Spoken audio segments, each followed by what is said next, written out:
तो हेलो बच्चों, एक बार हम फिर से लेके आ चुके हैं आपके लिए प्रकाश का परावर्तन, ठीक, तथा अपवर्तन, है ना। पिछली क्लास में हमने देखा था प्रकाश के बारे में ना, प्रकाश क्या होता है, ठीक। प्रकाश, क्या हम प्रकाश को देख सकते हैं? नहीं देख सकते, ठीक। प्रकाश के जरिए हम वस्तुओं को देखते हैं, है ना। हमने आपको बताया था कि निर्वात क्या होता है, वायु क्या होती है ना। निर्वात में प्रकाश की चाल कितनी होती है? 3 × 10⁸ मीटर प्रति सेकंड, है ना। आपको बताया था हमने, ठीक है। इसको आप ये भी बोल सकते हैं, ठीक, क्या, कि 3 लाख किलोमीटर प्रति सेकंड, है ना। और हमने आपको बताया था प्रकाश क्या करता है, हमेशा सरल रेखा में गति करता है, ठीक है। उसके बाद हमने आपको बताया था कि जो प्रकाश होता है एक विद्युत चुंबकीय तरंग होता है ना, ठीक है। चलिए इस क्लास को आगे बढ़ाते हैं। और उसके बाद हमने आपको ये भी पढ़ा दिया था प्रकाश का परावर्तन क्या है, प्रकाश के परावर्तन के नियम, ठीक। प्रकाश का परावर्तन क्या होता है? जब कोई आपतित किरण किसी परावर्तक पृष्ठ से टकराकर क्या करती है, पुनः उसी माध्यम में वापस लौट जाती है, इसको क्या बोलते हैं? प्रकाश का परावर्तन, है ना। इसके दो नियम हमने आपको बताया था। पहला क्या बताया था कि आपतन कोण और परावर्तन कोण दोनों क्या होते हैं? आपस में बराबर होते हैं, ठीक।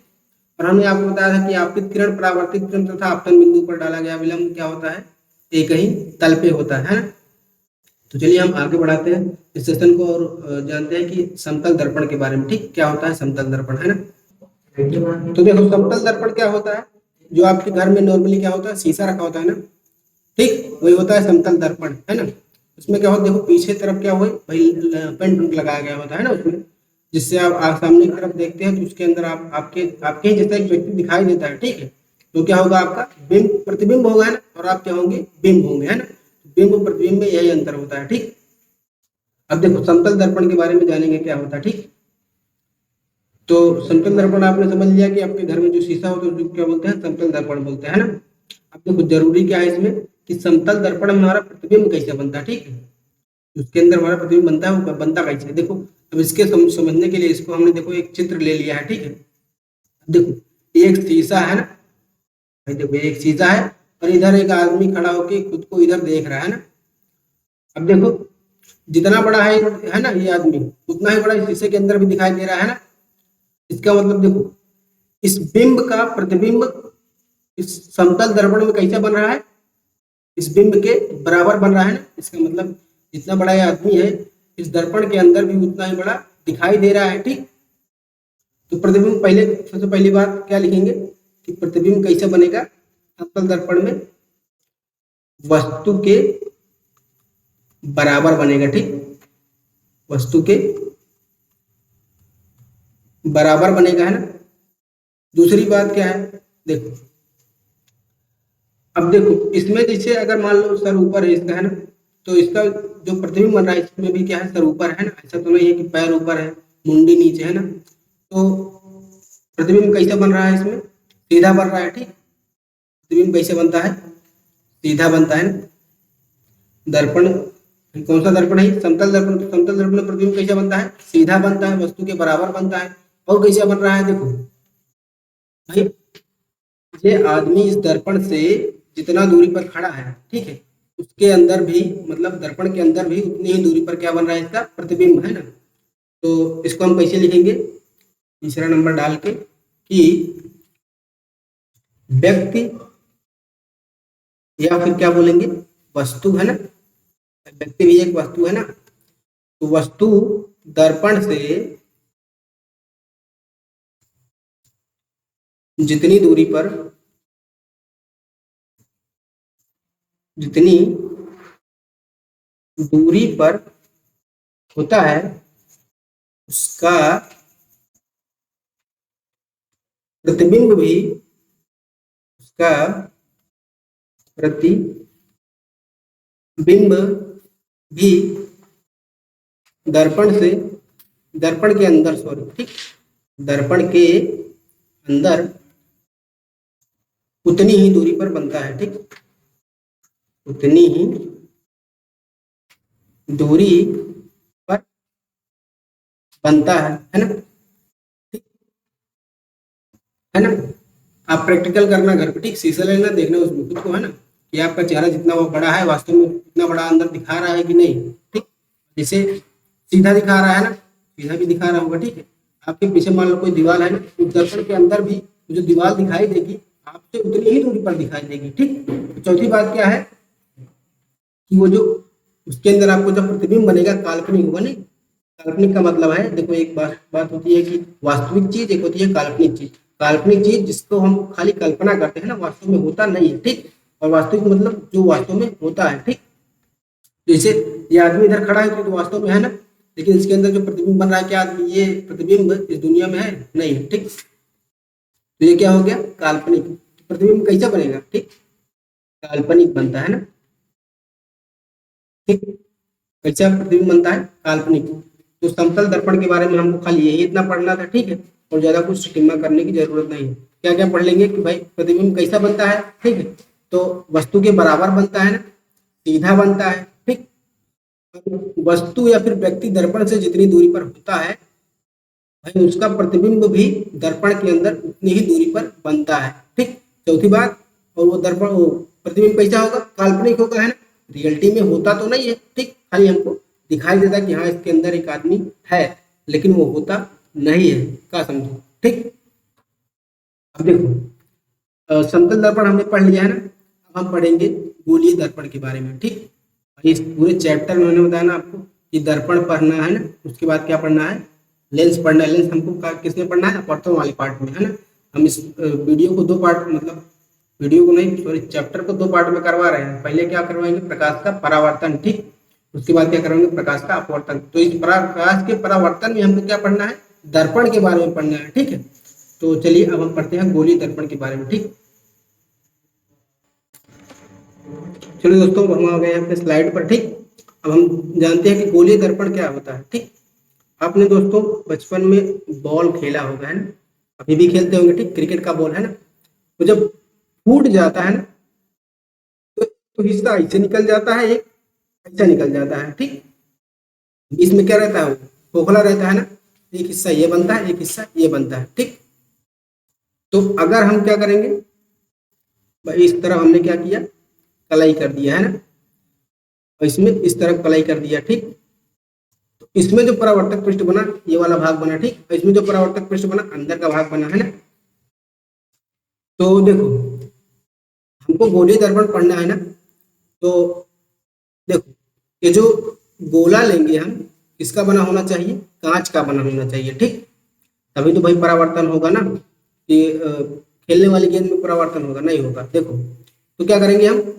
गोलीय दर्पण क्या होता है? किसी खोखले गोले का कटा हुआ भाग होता है ना, जिसके एक तरफ क्या की गई होती है? कलाई की गई होती है। ठीक, भाई इस गोले को अगर हमने क्या किया? बीच से फाड़ दिया, है ना, एक हिस्सा ये बन रहा है। ठीक, इधर से हमने क्या किया? इसको पिंड कर दिया, है ना, रेड ऑक्साइड से। ठीक, तो ये हमारा परावर्तक पृष्ठ ये वाला बन गया ना।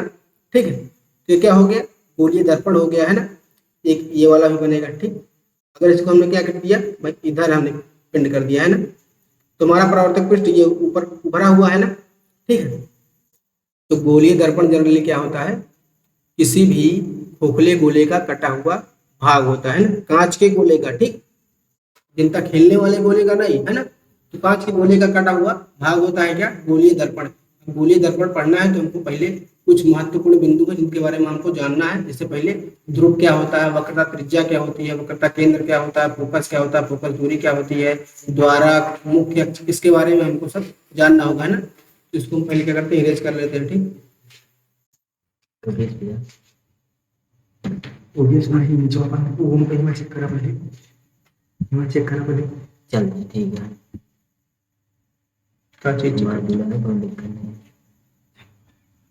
मतलब देखत नहीं, फोन में कनेक्शन जुड़ा ही नहीं जुड़ा। आपण हमारा तो नहीं जुड़ा ना, तो इस तरह कनेक्ट कर नहीं। हमारा कनेक्ट कर लिया तब उठे क्या?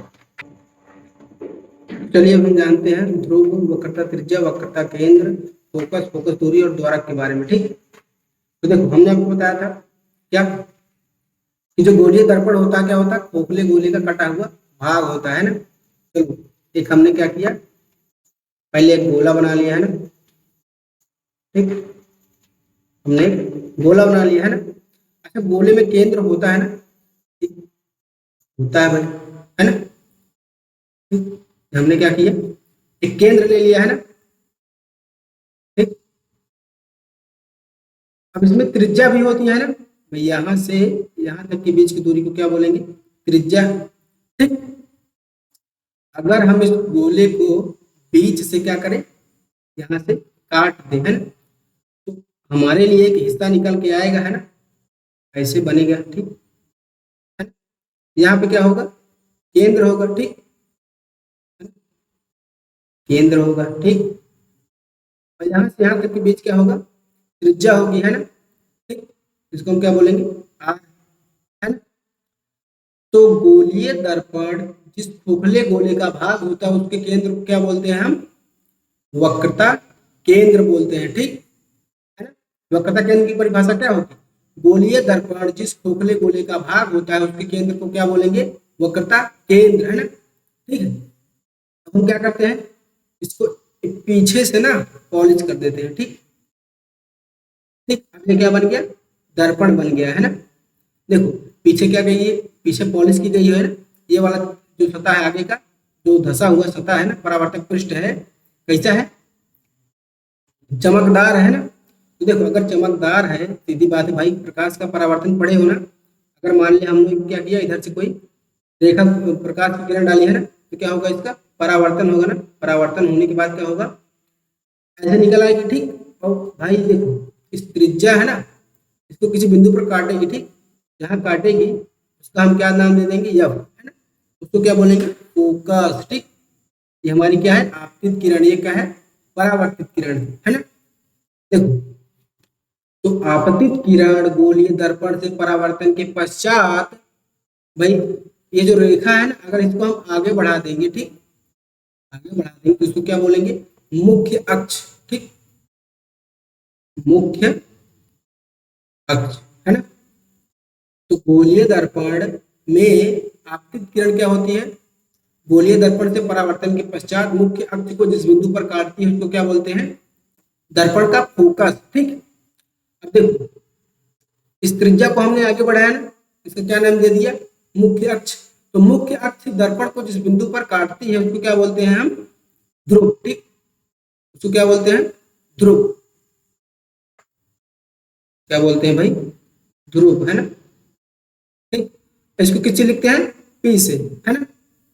तो मुख्य अक्ष गोलीय दर्पण को जिस बिंदु पर काटती है उसको क्या बोलते हैं, ध्रुव, है ना। अब देखो तो मुख्य अक्ष किसको बोलेंगे, ठीक, तो वह रेखा जो गोलीय दर्पण को किसी बिंदु पर काटती है उसको क्या बोलते हैं, मुख्य अक्ष। वह रेखा जो गोलीय दर्पण को बीच भाग से काटती है उसको क्या बोलते हैं, मुख्य अक्ष, है ना। अब देखो अब हमको अगर मान लो पता करना है वक्रता केंद्र क्या है, ठीक, तो गोलीय दर्पण जिस खोखले गोले का भाग होता है उसको केंद्र को क्या बोलते हैं, वक्रता केंद्र, है ना। वक्रता त्रिज्या क्या होगी, तो ध्रुव, है ना। ध्रुव और केंद्र के बीच की वक्रता केंद्र के बीच की दूरी को क्या बोलेंगे, वक्रता केंद्र, सॉरी वक्रता त्रिज्या, है ना। फोकस दूरी किसको बोलेंगे, ध्रुव और फोकस के बीच की दूरी को क्या बोलेंगे, फोकस दूरी, है ना। तो भाई वक्रता केंद्र और ध्रुव के बीच की दूरी को क्या बोलते हैं, वक्रता त्रिज्या, और फोकस तथा ध्रुव के बीच की दूरी को क्या बोलते हैं, फोकस दूरी, है ना। उसके बाद द्वारक की बात करेंगे, द्वारक किसे कहेंगे, तो दर्पण है ना, यहाँ से यहाँ तक इसकी कुछ चौड़ाई होगी कि नहीं भाई, यहाँ से है ना यहाँ तक इसकी चौड़ाई है, तो इसी की चौड़ाई को क्या बोलेंगे, इसका द्वारक, है ना। दर्पण की चौड़ाई को क्या बोलते हैं, दर्पण का द्वारक। ठीक है, अब देखो एक बार फिर से रिवाइज करेंगे ना, भाई वक्रता केंद्र किसे कहेंगे, तो गोलीय दर्पण जिस खोखले गोले का भाग होता है उसके केंद्र को क्या बोलेंगे, वक्रता केंद्र। ठीक है, वक्रता त्रिज्या क्या होगी, तो देखो ध्रुव, वक्रता केंद्र तथा ध्रुव के बीच की दूरी को क्या बोलेंगे, वक्रता त्रिज्या, है ना। आपतित किरण गोलीय दर्पण से परावर्तन के पश्चात मुख्य अक्ष को जिस बिंदु पर काटती है उसको क्या बोलेंगे, फोकस। ठीक, फोकस और ध्रुव के बीच की दूरी को क्या बोलेंगे, फोकस दूरी, है ना। मुख्य अक्ष को किसको कहेंगे, गोलीय दर्पण को, वह रेखा जो गोलीय दर्पण को दो बराबर भागों में बांटती है क्या बोलेंगे उसको, मुख्य अक्ष। ठीक, या फिर दर्पण के ध्रुव से होकर गुजरने वाली रेखा को क्या बोलेंगे, मुख्य अक्ष, है ना। दर्पण की चौड़ाई को दर्पण का द्वारक कहेंगे, है ना। कुछ बचा दोस्तों, नहीं बचा, है ना। उम्मीद करता हूँ आपको समझ में आया होगा, है ना। परिभाषाएं ये सारी हम अपने मुंह से भी बोले, है ना। आप वीडियो को रोक रोक के सुन के लिख लेना, है ना। कंसेप्ट समझने की चीज है, ठीक है। फिजिक्स को आप रट नहीं सकते, है ना। कंसेप्ट समझिए दिमाग में, परिभाषा अपने आप खुद से बनाइए, ठीक। तभी फिजिक्स पढ़ने का यही तरीका होता है ना, रटने पे जाइएगा तो रट नहीं पाइएगा, ठीक है। तो चलिए आगे हम अब देखते हैं। ठीक, देखिए दोस्तों हम नेक्स्ट स्लाइड पर आ चुके हैं। देखिए गोलीय दर्पण, ठीक है, इसकी हमने परिभाषा इधर आपको लिख दी है ना। इसको स्क्रीनशॉट लेना है ले लो, ठीक है, लिखना चाहो लिख लो, है ना। क्या हमने बताया था, गोलीय दर्पण किसी कांच के खोखले गोले के कटे हुए वे भाग हैं जिनके एक तल पर क्या होती है, चांदी तथा पारे की पॉलिश करके उसके ऊपर लाल रंग का आयरन ऑक्साइड का पेंट कर दिया जाता है ना। इससे इसका दूसरा तल चमकदार हो जाता है। इसी को क्या बोलते हैं, गोलीय दर्पण। ठीक है, ये चीज हमने आपको पीछे समझाया था ना। गोले लिया तो गोला लिया था कांच के, उसको काटा है ना, इसकी एक तरफ क्या की भाई, देखो इसमें भी चित्र में भी यही बनाया गया है ना। देखो ये खोखला गोला है, ठीक, इसको यहाँ से काट दिया गया है, ठीक, यहाँ से, है ना। तो इसका जो केंद्र है क्या बन गया, वक्रता केंद्र, है ना। यहाँ पर क्या है, ध्रुव है, ठीक, देखो पी है ना। अब देखो यहाँ पे ये भाई देखो ये क्या है, मुख्य अक्ष, ठीक। तो यही सारी चीजें हमने इस स्लाइड में आपको समझाया था, है ना।